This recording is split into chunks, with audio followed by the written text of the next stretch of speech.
Mail call Monday.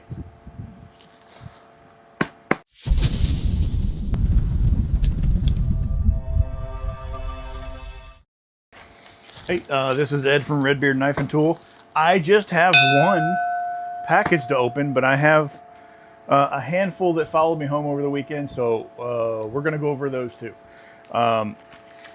So yeah, this package is from a good friend of mine, Joel at Burr and Bevel, and he's kind of back, not yet.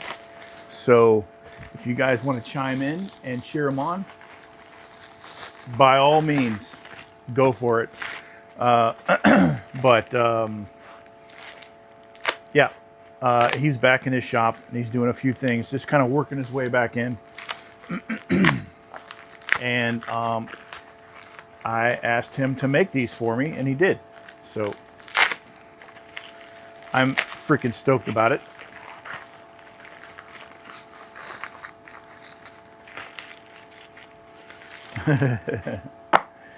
Paduak wedges, a bunch of them. And a bunch more of paduak wedges.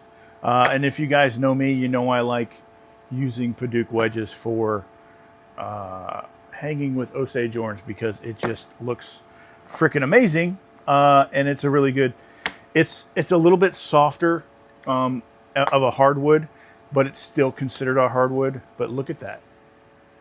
It's orange, but when you add a little bit of oil to it, it turns red, like really red, and it's freaking amazing. On to the things that followed me home. So I went out to dinner with a friend of mine who's from out of town, and we were having dinner, and he was like, "Hey, dude, I got some things in the car for you."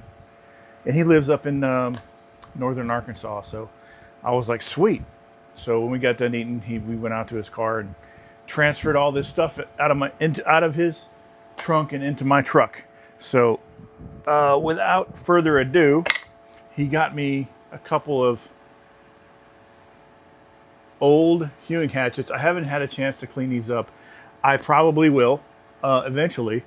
This handle is actually pretty decent. The head's a little wonky. And then this hewing hatchet, and it looked like the handle's kind of been in a fire. It's got a really big char mark right there. But it's another hewing hatchet. So I'm excited to get these cleaned up and figure out what they are or if there's any marks on them. So 2 hewing hatchets. What else do we got? A pretty battle-scarred adze. It's just a single adze with the hammer end on the back of it. I don't see any marks on it. There's something there, but it's been really pitted. It looks like somebody soaked it in maybe vinegar a long time ago because it's re-rusted, flash rusted all over again. Another adze that's probably got a cracked handle, but she's old.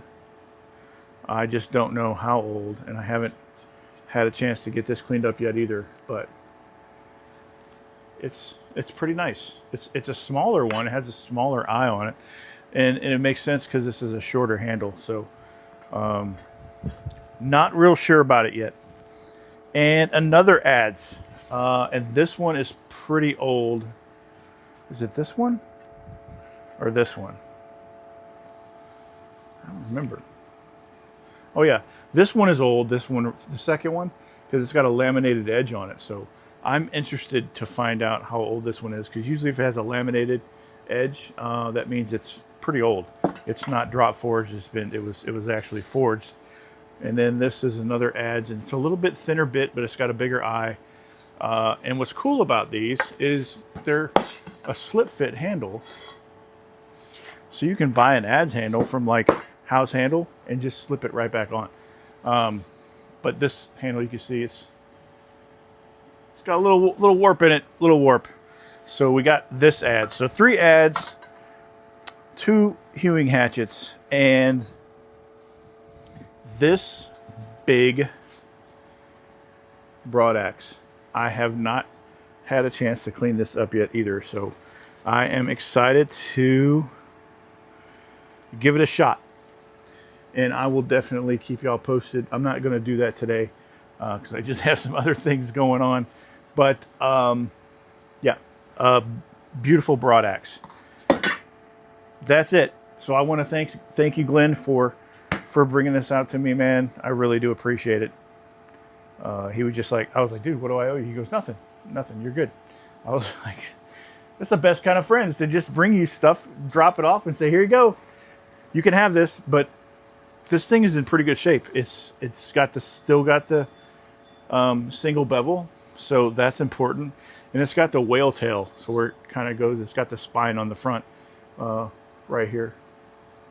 But yeah, second group that followed me home, that was yesterday. I went to Bogalusa, Louisiana to visit my daughter, and we went to an antique shop and they had some things. So let me show you what I got. This is pretty cool.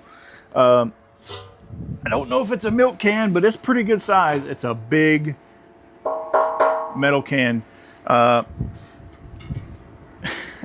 Let me get some measurements on it. The bottom, it's a bigger than a milk can that I've ever seen, to be honest with you. The bottom is 13.5 inches, so it's a pretty good size. And I thought, and it's got a stamp on it that says, or a tag, it says O.P. Crane, Franklinton, Louisiana, Route 5, Grade A, MD 1392. I don't know what any of that means. I'm assuming the O.P. Crane was probably a name or a company number, company name, something like that.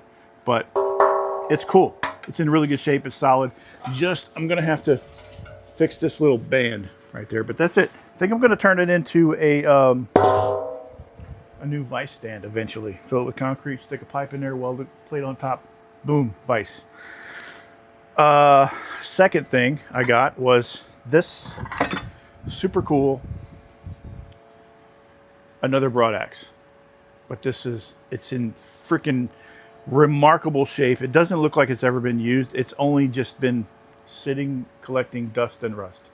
I cleaned it off yesterday when I got home, and it is just super cool. The stamp on it says Stark Day and Stauffer, cast steel warranted. I don't know if you can see that. I got some pictures. I'll put them at the end of the video. You can check it out. What's cool about this Stark Day and Stauffer, I made a connection yesterday with an axe that I picked up earlier last spring, and it's a Stauffer Eichmann, and it's a stamp. I'll also put the picture in the end of the video, but this is an etched shingling hatchet, so it's super cool. Super cool. So I did some digging, and the Stark Day Stauffer was the original company, and then for whatever reason, Stark Day got out, Eichmann came in, and now it became Stauffer Eichmann. The Stauffer Eichmann company was founded in 1905, which means this thing very well may be an 1800s hewing axe that's hardly ever been used. It's just cool. It's cool. I dig it. I don't know what I'm going to do with it, but I like it. So this one and the broad axe, they have a connection. Same company, different owners, I guess you could say, different timelines. So yeah. Thanks to Joel for the wedges, and then thanks to Glen for the 3 Adzes, the whale tail, and the 2 hewing hatchets. I really appreciate it, man. And then I got the milk can, grain can, whatever you want to call it, can, and maybe it's a potato can. I don't know. It seems like it's bigger than milk cans. So yeah, there's that. But yeah, I just wanted to show you guys what I got going on. Also, I'm going to put a plug in for the Mississippi Pack Axe. these, there's still spots on the list. Probably got about 15 spots. So if you're still on the fence about wanting a Mississippi pack axe, 2.5 pounds on a Whiskey River 24-inch pack axe handle. It's not going to come in this beautiful curly hickory, but it's going to be on a hickory handle nonetheless, and it's going to be treated with iron acetate, nice and dark. They're going to come with a Osage orange wedge, and yeah, and the trademark gold coating on the RedBeards. So yeah, I don't need a deposit. I just need a name, and then when they come in, I'll just keep you posted, keep you informed that I'm going to be starting to build them. That's it. It's super simple. Also, the stickers for the Cajun Cruiser came in. Check that out. I'll zoom in for you. But yeah, this is what the Cajun Cruisers are going to look like. It's going to be mid 2026, probably, but it's going to be the first axe project in 2026. So if you're interested, give me a ring, shoot me a message, shoot me a comment, let me know. Yeah, and the patina is coming along nicely. It's copper coated. I put copper coating on them, so eventually it's going to turn a little bit, but I am super stoked. It's going to come on the Whiskey River 28 CRU cruiser handle. Also, it's going to be with Osage orange wedge. But yeah, check that out. I dig it. Let me know. You don't have to shoot me a message. Just shoot me a comment. I'm still trying to, get some enough interest to where I think it's going to make it, if that makes sense. Because I'm not going to do it. I'm not going to do just 4 or 5. So if there's enough people that just speak up and say, hey, like, I'm interested, then yeah, maybe it'll be worth it. Maybe it'll be worth it, because shipping from overseas can be sometimes hectic, especially with the political environment that we have right now. That's it. That's all I got. I appreciate you guys hanging out and watching me open my mail and talk about the things that I got over the weekend. And I will see you next week. Actually, I'll see you Thursday for the 52 axe patterns. It's going to be a special one. That's it. That's all I got. You guys have a good day.